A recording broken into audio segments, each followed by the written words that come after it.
Hi అండి, welcome to Nanu creations. I'm Mamata. ఈరోజు అయితే సండే కాబట్టి సండే స్పెషల్గా నేనైతే chicken curry and bagar rice చేస్తున్నాను. సండే అనే కాదు, మాకు తినాలనిపించిన ప్రతిసారి నేను చేస్తూనే ఉంటాను.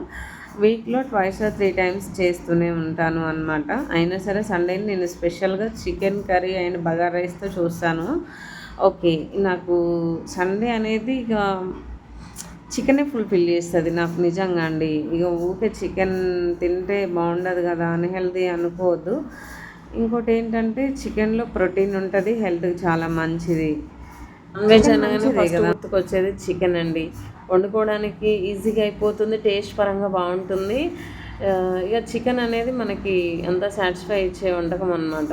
ఏది తిన్నా కూడా మనకి చికెన్ తిన్న మీదకి రాదు. ఇంకొకటి ఏంటంటే నాకు ఫేవరెట్ ఏంటంటే నాన్ వెజ్లో ఫిష్. అది కొంచెం క్లీనింగ్ ప్రాసెస్ అయినా, ఆ మసాలా ప్రాసెస్ అయినా కొంచెం ఎక్కువ ఉంటుంది కదా అండి. అంతా వేసి కర్రీ చేసిన తర్వాత కొంచెం బాగాలేదన్నా కూడా మంచిగా డిసప్పాయింట్ అయిపోతాము.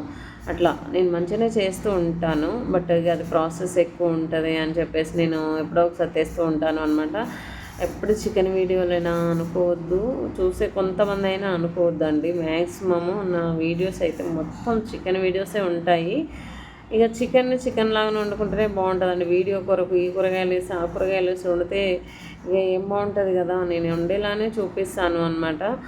ఎనీవే, ఇక్కడ చూడండి నేనైతే ఏం చేస్తున్నాను, ఫస్ట్ మ్యారినేషన్ చేశాను.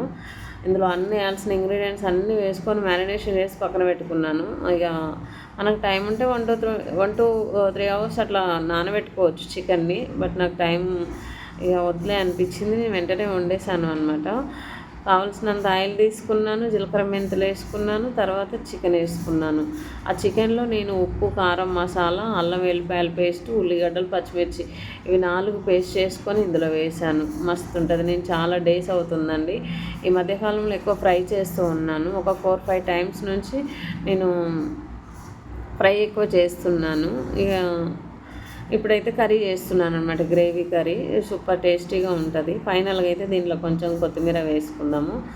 చూడండి, నేను కొత్తిమీర టైంకి ఉంటేనే వేసానండి. మరి ఫ్రిడ్జ్లో నుంచి తెచ్చి కట్ చేసి కడిగి వేయటం అంటే అంత రిస్క్ చేయను. ఎందుకంటే మనకు కావాల్సిన ఎన్ని వేసేసుకున్నాము, టేస్టీగా స్పైసీగా బాగుంటుంది. కొత్తిమీరతోటి మనకి ఇంకా టేస్ట్ అనేది వస్తుందంటే అది నాకు నమ్మకం ఉండదు అనమాట. కొత్తిమీర అనేది ఆప్షనల్ నాకు అట్లా. ఎందుకంటే అది అంత నాటు కొత్తిమీర అయితే మంచి స్మెల్ వస్తుంది, కానీ ఇదైతే ఇక అంత అనిపించదు నాకు. ఓకే ఫ్రెండ్స్, చికెన్ కర్రీ అయితే రెడీ అయిపోయింది.